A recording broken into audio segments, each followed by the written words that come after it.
안녕하세요. 성경 읽는 시간입니다. 네, 오늘은 스가랴 1장부터 4장의 말씀까지 보도록 하겠습니다.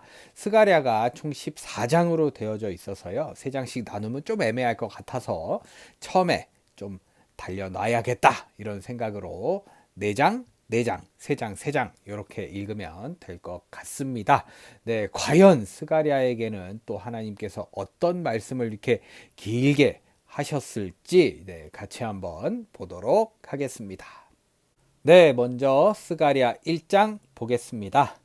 페르시아의 다리우스 황제 2년 8월에 여호와께서 이또의 손자이며 베레기야의 아들인 예언자 스가랴에게 말씀하셨다. 나 여호와는 너희 조상들에게 대단히 분노하였다.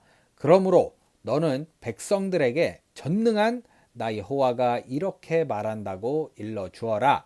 너희는 나에게 돌아오라. 그러면 내가 너희에게 돌아가겠다. 이것은 전능한 나 여호와의 말이다. 너희는 너희 조상들과 같이 되지 말아라. 오래전에 예언자들이 그들에게 악하고 죄된 생활을 하지 말라는 나 여호와의 말을 전하였으나 그들은 듣지 않고 내 말에 순종하지 않았다. 너희 조상들과 예언자들은 지금 살아있지 않지만 나는 그들에게 내 종 예언자들을 통하여 명령하고 경고하였다.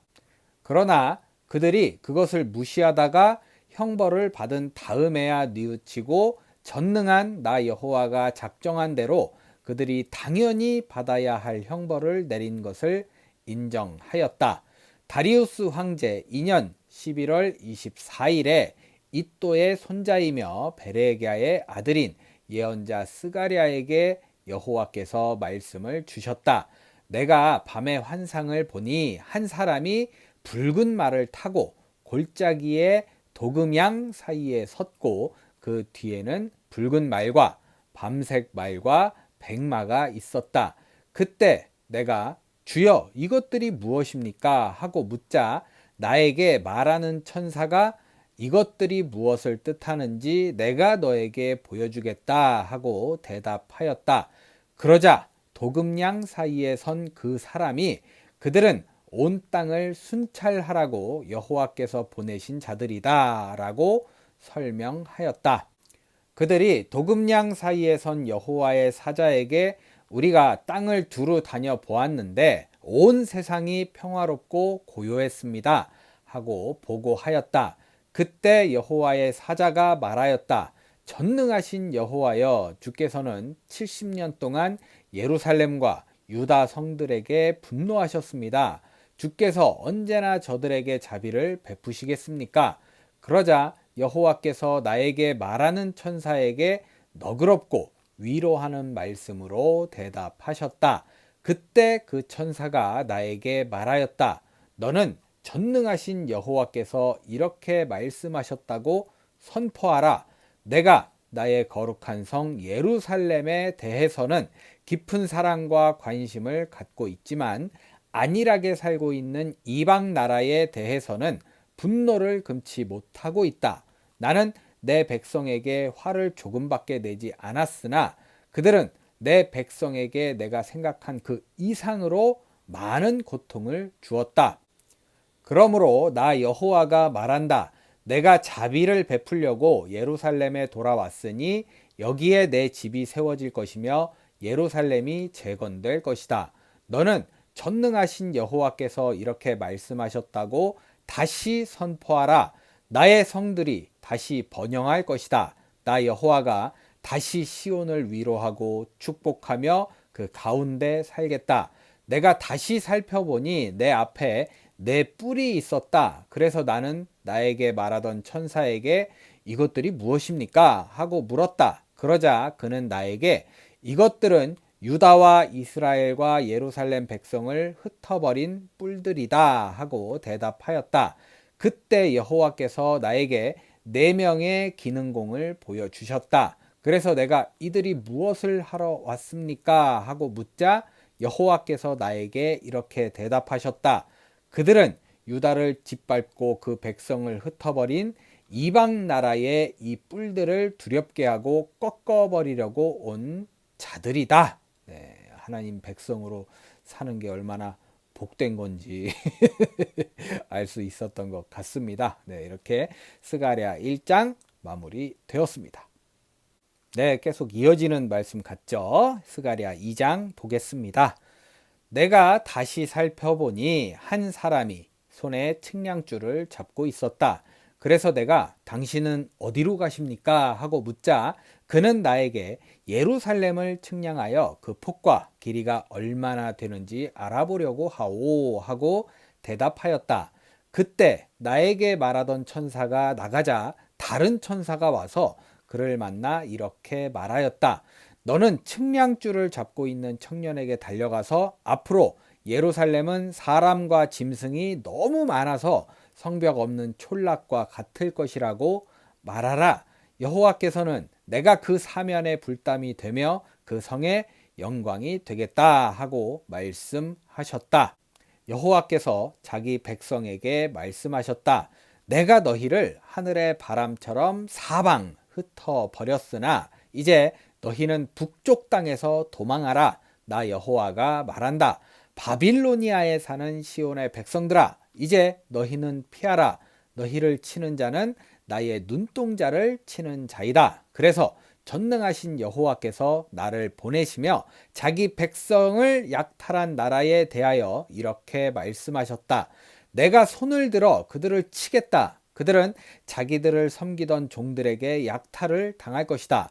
이런 일이 일어나면 모든 사람이 전능하신 여호와께서 나를 보내신 줄 알게 될 것이다. 여호와께서 말씀하셨다. 예루살렘 백성들아, 너희는 노래하며 기뻐하라. 내가 가서 너희 가운데 살겠다. 그때에 많은 나라가 여호와께 돌아와 그의 백성이 될 것이며 그는 그들 가운데 살 것이다. 그러면 그들이 전능하신 여호와께서 나를 보내신 줄 알 것이다. 여호와께서 앞으로 거룩한 땅에서 유다를 자기 소유로 삼으시고 예루살렘을 다시 택할 것이다. 모든 사람들아, 여호와 앞에서 잠잠하라. 여호와께서 그의 거룩한 처소에서 일어나신다. 네, 참 그의 백성이 될 것이며 그 가운데 산다고 아마도 천국을 이야기하는 것이 아닐까라는 생각도 되네요. 이렇게 스가랴 2장 마무리되었습니다. 네, 계속해서 스가랴 3장 보겠습니다. 여호와께서는 대제사장 여호수아가 그의 사자 앞에 섰고 사탄은 그 오른편에 서서 여호수아를 고발하고 있는 환상을 나에게 보여주셨다. 여호와께서 사탄에게 말씀하셨다. 사탄아, 나 여호와가 너를 책망한다. 예루살렘을 택한 나 여호와가 너를 책망한다. 이 사람은 불에서 끄집어낸 타다 남은 나무 막대기가 아니냐? 여호수아는 더러운 옷을 입고 천사 앞에 서 있었다. 그때 여호와께서 자기 앞에 선 천사들에게 그 더러운 옷을 벗기라고 명령하시고 또 여호수아에게 내가 내 죄를 없애버렸으므로 너에게 아름다운 옷을 입혀주겠다 하고 말씀하셨다. 그때 내가 그 머리에 깨끗한 관을 씌우소서 하자 천사들이 그 머리에 깨끗한 관을 씌우고 옷을 입혔으며 여호와의 사자는 그 곁에 서 있었다. 여호와의 사자가 여호수아에게 엄숙히 말하였다. 전능하신 여호와께서 말씀하신다. 만일 내가 내 법을 지키고 내 명령을 잘 수행하면 내가 내 집을 다스리고 내 뜰을 지킬 것이며 또 내가 너를 여기 서 있는 천사들 가운데 마음대로 왕래할 수 있게 하겠다. 대제사장 여호수아야, 너는 내 앞에 앉아 있는 동료들과 함께 내 말을 들어라. 너희는 앞으로 올 좋은 일에 대한 상징이다. 내가 가지라고 부르는 내 종을 일으킬 것이다. 내가 너 여호수아 앞에 세운 돌을 보아라. 돌 하나에 면이 7개이다. 내가 거기에 새길 것을 새기고 단 하루 만에 이 땅의 죄를 다 없애버리겠다. 전능한 나 여호와가 말한다. 그날에는 너희가 모두 자기 이웃을 포도나무와 무화과나무 아래로 초대할 것이다. 네. 읽으면서 느끼는 건 천국에 관한 하나님 나라에 관한 이야기가 확실하지 않을까 그런 예상을 또 하게 되네요. 이렇게 스가랴 3장 마무리되었습니다. 네, 끝으로 스가랴 4장 보겠습니다. 나에게 말하던 천사가 다시 와서 나를 깨웠다. 마치 자다가 일어난 기분이었다. 그가 나에게 이렇게 물었다. 내가 무엇을 보느냐? 내가 보니 순금 등대가 있고 그 꼭대기에는 주발 하나가 있으며 또 그 등대에는 7 등잔이 있고 등대 꼭대기에서 7개의 관이 각 등잔으로 연결되어 있으며 그 등대 곁에는 2 감람나무가 있는데 하나는 주발 오른편에 있고 하나는 그 왼편에 있습니다. 그런데 내 주여, 이것이 무엇입니까? 이것들이 무엇인지 내가 모르느냐? 내 주여, 모르겠습니다. 여호와께서는 스룹바벨에게 힘으로도 되지 않고 능력으로도 되지 않으며 오직 내 영으로 된다고 말씀하신다. 그러므로 산이 아무리 높아도 스룹바벨 앞에서 평지가 될 것이며 그가 성전 건축을 마칠 때에는 모든 것이 하나님의 은혜로 되었다고 사람들이 외칠 것이다. 여호와께서 또 나에게 말씀하셨다. 스룹바벨이 이 성전의 기초를 놓았으므로 그가 그것을 완성할 것이다. 이런 일이 일어나면 이것이 전능한 나 여호와의 말임을 내가 알게 될 것이다. 보잘것없는 일이라고 멸시하는 자가 누구냐? 그 7 등잔은 온 세상을 살피는 나 여호와의 눈이다. 스룹바벨의 손에 다림줄이 있는 것을 보면 사람들이 기뻐할 것이다. 그때 나는 천사에게 다시 물었다. 등대 좌우에 있는 이 2 감람나무는 무슨 뜻입니까? 감람 기름이 흘러내리는 2 금관 옆에 있는 이 2 감람나무 가지는 무슨 뜻입니까? 내가 이것이 무엇인지 모르느냐? 내 주여, 모르겠습니다. 이것들은 기름 부음을 받아 온 세상의 주를 섬기는 2 사람을 가리킨다. 네, 뭔가 이야기가 중간에 끝나는 느낌이네요. 네, 뭔가 이루어지고 있는 뭔가 환상을 보고 있는 그런 느낌인데 참 다음이 궁금해지는 말씀입니다. 이렇게 스가랴 4장 마무리되었습니다. 네, 이렇게 해서 오늘 스가랴 1장부터 4장의 말씀까지 모두 읽어봤습니다. 네, 이야기 형식이다 보니까 마무리가 다소 내일이 궁금해지는 마무리였다라는 생각이 드네요. 그리고 스가랴는 하나님의 음성도 듣고 천사의 음성도 듣고 환상도 보고 정말 많은 것을 했구나. 그래서 좀 길구나 라는 생각이 들었습니다. 구약 후반부 들어오면서 이제 하나님의 나라에 대해서 계속 말씀하시잖아요. 앞으로 올 밝은 미래에 좀 탄탄한 아름다운 그런 미래를 꿈꾸게 되는데 그게 이제 오늘 읽다 보니까 이제 하나님의 나라 우리가 알고 있는 그 천국이 아니었나라는 생각이 들었습니다.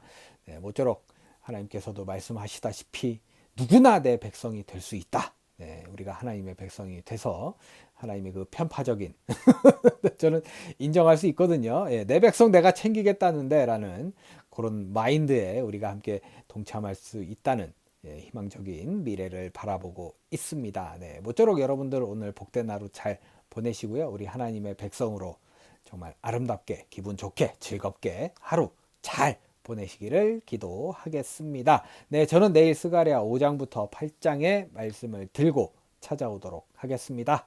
오늘도 함께 해주신 여러분 감사합니다.